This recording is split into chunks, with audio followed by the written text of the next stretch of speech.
भाई और बहनों, जब आप किसी नए शहर में उतरते हैं, रेलवे स्टेशन हो या एयरपोर्ट, बस स्टैंड हो या सड़क का मोड़, सबसे पहले कौन दिखता है? एक मुस्कुराता चेहरा, थका हुआ पर उम्मीद भरा, अपनी रोजी रोटी के इंतज़ार में एक टैक्सी ड्राइवर। वो सिर्फ गाड़ी चलाने वाला नहीं होता, वो उस शहर का पहला दोस्त होता है, पहला मार्गदर्शक होता है और कभी-कभी पहला रक्षक भी। लेकिन सवाल ये है, क्या हमने कभी उसके जीवन को गहराई से समझा? क्या हमने महसूस किया कि टैक्सी ड्राइवर होना एक पेशा ही नहीं, एक संघर्ष है, एक संस्कृति है, एक चलती फिरती जीवंत कहानी है? आज का ये बौद्धिक यात्रा उसी कहानी की व्याख्या है, संविधान और समाज के दायरे में रहते हुए, पेस्ट गेम दृष्टिकोण से, ताकि गांव शहर हर कोई समझ सके कि टैक्सी ड्राइवर इन इंडिया सिर्फ एक शब्द नहीं, बल्कि देश की सामाजिक, आर्थिक और संवैधानिक आत्मा का आईना है। भाई और बहनों, एक टैक्सी ड्राइवर के जीवन में राजनीति हर मोड़ पर असर डालती है। एक, नीतियां और नियम। सरकार द्वारा बनाए गए motor vehicle act, taxi permit नीति और रोड टैक्स के नियम एक टैक्सी चालक की आर्थिक स्थिति को सीधे प्रभावित करते हैं। कई बार ये नियम इतने जटिल और भ्रष्ट व्यवस्था से जुड़े होते हैं कि ड्राइवर को दलालों के सहारे ही परमिट या लाइसेंस मिल पाता है। 2, श्रमिक अधिकार। भारत के संविधान में अनुच्छेद 19(1) के जी के तहत हर नागरिक को रोजगार का अधिकार है। लेकिन क्या टैक्सी ड्राइवर को ये अधिकार बिना डर, शोषण और भेदभाव के मिल रहा है? 3, संघ और हड़ताल। टैक्सी यूनियनों का उदय राजनीतिक संरक्षण से हुआ, लेकिन कभी-कभी यही यूनियनें श्रमिक की आवाज के बजाय राजनीतिक मोहरे बन जाती हैं। 4, नगर निगम और राज्य सरकारें। कैब सेवाओं के licence, route permit, taxi stand की लोकेशन और पार्किंग चार्ज, ये सभी सरकार के अधिकार क्षेत्र में आते हैं। और जब सरकार बदलती है तो नीतियां भी बदलती हैं और इसका सीधा असर होता है टैक्सी ड्राइवर पर। भाई और बहनों, आर्थिक विकास का मतलब तभी सार्थक है जब अंतिम व्यक्ति तक उसका लाभ पहुंचे। टैक्सी ड्राइवर इस अंतिम पंक्ति में खड़ा आम आदमी है। 1, आय और व्यय का संघर्ष।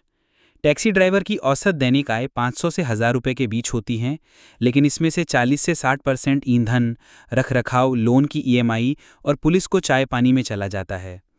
2, बैंकिंग और लोन। सरकारी बैंक टैक्सी चालकों को लोन देने में हिचकते हैं क्योंकि उनके पास फॉर्मल आय प्रमाण नहीं होता। नतीजतन ये चालकों को प्राइवेट फाइनेंसर्स की गिरफ्त में जाना पड़ता है, जहां ब्याज दर 36% तक होती है। 3, डिजिटल इंडिया और टैक्सी ऐप्स। ओला उबर जैसी ऐप आधारित सेवाओं ने शुरुआत में क्रांति लाई, लेकिन अब वही ड्राइवर 12 से 14 घंटे काम करके भी 300 रुपये बचा नहीं पाता, क्योंकि कमीशन, ट्रिप कैंसिलेशन और एल्गोरिथमिक मैनिपुलेशन उसका खून चूस लेते हैं। 4, कोविड और लॉकडाउन। कोरोना ने सबसे गहरी चोट टैक्सी ड्राइवर पर की। न कोई सामाजिक सुरक्षा, न बीमा, न ही राहत। शहर बंद, सड़कें सुनसान और पेट खाली। किसी ने पूछा भी नहीं कि भाई घर कैसे चला रहे हो। भाई और बहनों, हमारे समाज में टैक्सी ड्राइवर को कौन सी नज़र से देखा जाता है? कभी रक्षक, कभी संदिग्ध, कभी दोस्त, कभी नीच वर्ग का। 1, जाति और वर्ग भेद। ग्रामीण क्षेत्रों से आए अधिकतर टैक्सी ड्राइवर पिछड़े वर्गों या दलित समुदाय से होते हैं। उन्हें शहरी ग्राहकों से सम्मान कम और संदेह ज़्यादा मिलता है। 2, महिला टैक्सी ड्राइवर। अगर कोई महिला टैक्सी चलाए तो उसे हिम्मती कहा जाता है, लेकिन वह सामाजिक असुरक्षा, छेड़छाड़ और सड़क पर लगातार निगाहों की शिकार होती है। जेंडर इंक्लूसिविटी अब भी एक सपना है। 3, जीवन शैली और सामाजिक दूरी। वो अपने घर से दूर किराए के कमरे में 5 से 6 लोगों के साथ रहता है। कोई सामाजिक जीवन नहीं, कोई त्योहार की छुट्टी नहीं। उसके बच्चे गांव में और वो शहर की सड़कों पर। 4, स्वास्थ्य और मानसिक तनाव। 12 से 14 घंटे बैठकर गाड़ी चलाना कमर दर्द, आंखों की कमजोरी और नींद की कमी का कारण बनता है। मानसिक तनाव, आत्महत्या की प्रवृत्ति और शराब की लत भी इसी से जुड़ी है। भाई और बहनों, आज टेक्नोलॉजी ने टैक्सी चालक के जीवन को बदला है, लेकिन ये बदलाव समान रूप से हितकारी नहीं रहा। 1, ऐप आधारित प्लेटफॉर्म्स। उबर, ओला जैसे ऐप्स ने टैक्सी को डिजिटलाइज किया, लेकिन एल्गोरिथम ने इंसानियत को पीछे छोड़ दिया। सर्ज प्राइसिंग, रेटिंग सिस्टम और ऑटो लॉगआउट जैसे फीचर टैक्सी चालक को कंट्रोल सिस्टम में कैद कर देते हैं। 2, जीपीएस और सुरक्षा। जीपीएस से सुरक्षा तो बढ़ी, लेकिन निजता घट गई। हर ट्रिप ट्रैक होती है, लेकिन पुलिस से सुरक्षा नहीं मिलती जब ग्राहक बदतमीजी करे।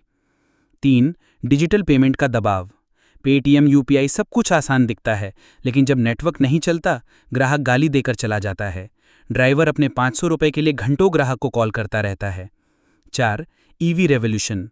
इलेक्ट्रिक टैक्सी का सपना दिखाया गया, लेकिन चार्जिंग स्टेशन की कमी, महंगे ईवी वाहन और महंगी ईएमआई ने इसे सपना ही बना दिया। टैक्सी ड्राइवर पेट्रोल और डीजल के बढ़ते दामों में पिसता रहा। भाई और बहनों, जब शासन का उद्देश्य लोक कल्याण है, तो टैक्सी ड्राइवर क्यों भूला हुआ अध्याय बन गया? एक, सामाजिक सुरक्षा का अभाव। ईएसआई, पीएफ, बीमा, पेंशन, इन सब योजनाओं से टैक्सी ड्राइवर वंचित है क्योंकि वो अनौपचारिक क्षेत्र में हैं। 2, पुलिस और भ्रष्टाचार।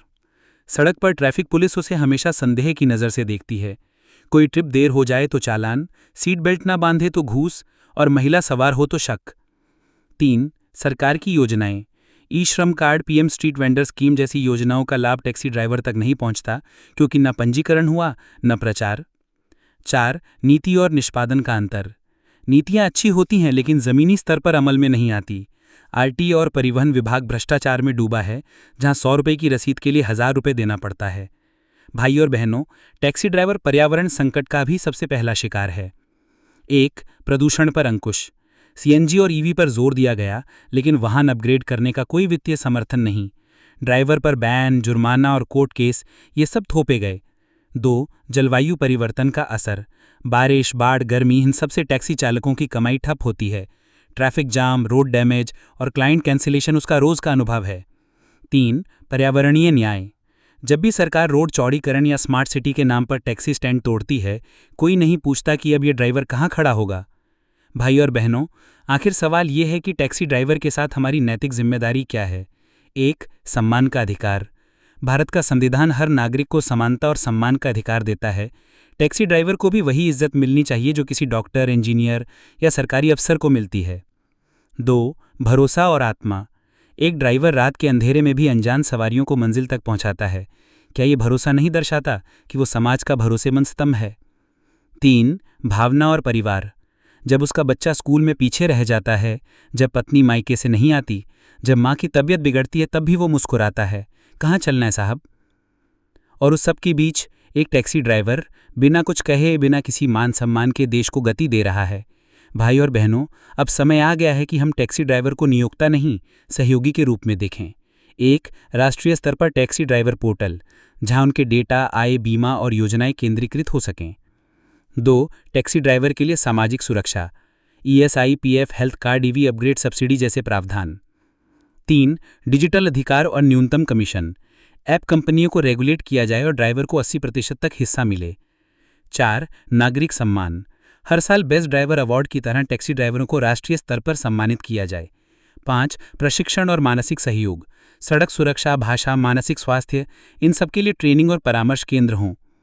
भाई और बहनों, टैक्सी सिर्फ एक वाहन नहीं, ये चलती फिरती लोकतंत्र की पहचान है और उसका चालक देश की आत्मा का एक जीवित रक्षक।